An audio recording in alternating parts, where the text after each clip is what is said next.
बिस्मिल्लाहिर्रहमानिर्रहीम। बेटा अपने आज के इस सेशन में हम एक इम्पॉर्टेंट थ्योरम डिस्कस करेंगे। छोटा सा थ्योरम है। कहते हैं कि if two angles of triangle are congruent, अगर एक ट्राइंगल हो उस ट्राइंगल के अंदर दो एंगल्स कॉन्ग्रुएंट हों। एक ट्राइंगल हो जिसमें दो एंगल्स क्या हों, कॉन्ग्रुएंट हो। लेट्स से ये दो एंगल्स कॉन्ग्रुएंट हैं। कॉन्ग्रुएंट का मतलब बराबर हैं। Then the sides opposite to them are also congruent. तो साबित करें कि इसके सामने जो साइड बनेगी और इसके सामने जो साइड बनेगी ये आपस में क्या होंगे, कॉन्ग्रुएंट होंगे। This you have to verify, this you have to prove.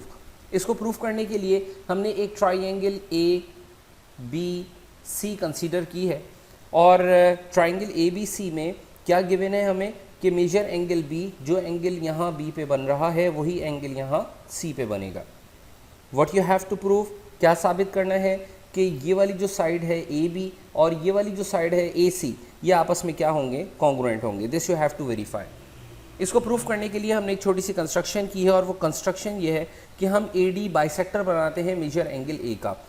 Angle A का हम एक बाइसेक्टर ड्रॉ करते हैं। ये जो एंगल ए है इसका हमने बनाया एक अदद बाइसेक्टर। बाइसेक्टर का मतलब ये इस एंगल को दो इक्वल पार्ट्स के अंदर क्या कर रहा है, डिवाइड कर रहा है।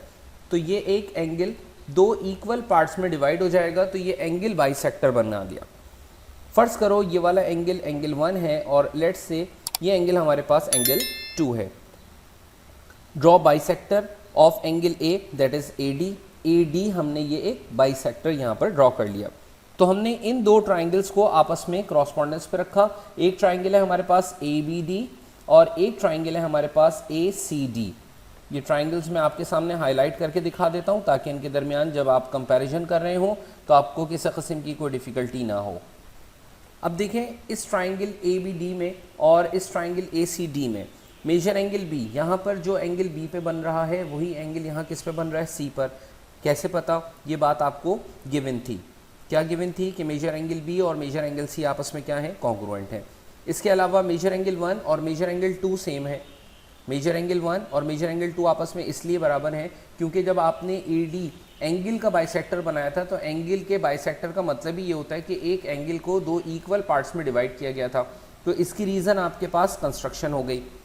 अब देखें साइड ए डी और ए डी आपस में, इस ट्राइंगल के अंदर ये वाली साइड ए डी और इस ट्राइंगल के अंदर ये वाली साइड ए डी आपस में कॉन्ग्रुएंट है। क्यों कॉन्ग्रुएंट है, इसकी क्या रीज़न है? इसकी रीज़न ये है कि ये वाली साइड इस ट्राइंगल के लिए और इस ट्राइंगल के लिए क्या है, कॉमन है। तो ये कॉमन या आइडेंटिटी कॉन्ग्रुएंस है। तो अगर एक ट्राइंगल में दो साइड्स और दरमियानी एंगल दूसरी ट्राइंगल में दो साइड्स और इंक्लूडेड एंगल के इक्वल हो तो ये दोनों ट्राइंगल्स आपस में एक दूसरे के लिए क्या होंगी, कॉन्ग्रुएंट होंगी। और कॉन्ग्रुएंट होने का मतलब क्या हुआ, कॉन्ग्रुएंट होने का मतलब ये हुआ कि अब ये ट्राइंगल हर लिहाज से आपस में सेम है। मतलब तीसरी साइड बराबर होगी इस ट्राइंगल की, जो तीसरी साइड है वो इस ट्राइंगल की तीसरी साइड के इक्वल होगी। और इसके अलावा जो साइड ए का बी से डिस्टेंस है वही डिस्टेंस ए का सी से होगा। जो एंगल यहाँ पर फॉर्म होगा वही एंगल यहाँ पर फॉर्म होगा। लिहाजा ये बात प्रूव हुई कि जब ट्राइंगल में, किसी भी ट्राइंगल में दो एंगल सेम होते हैं तो उनके ऑपोजिट जो साइड्स होती हैं वो भी आपस में क्या होती हैं, कॉन्ग्रुएंट होती हैं। By the congruence of triangles हमने ये बात प्रूव की। मिलते हैं नेक्स्ट थ्योरम में। Thank you very much. अल्लाह हाफिज़।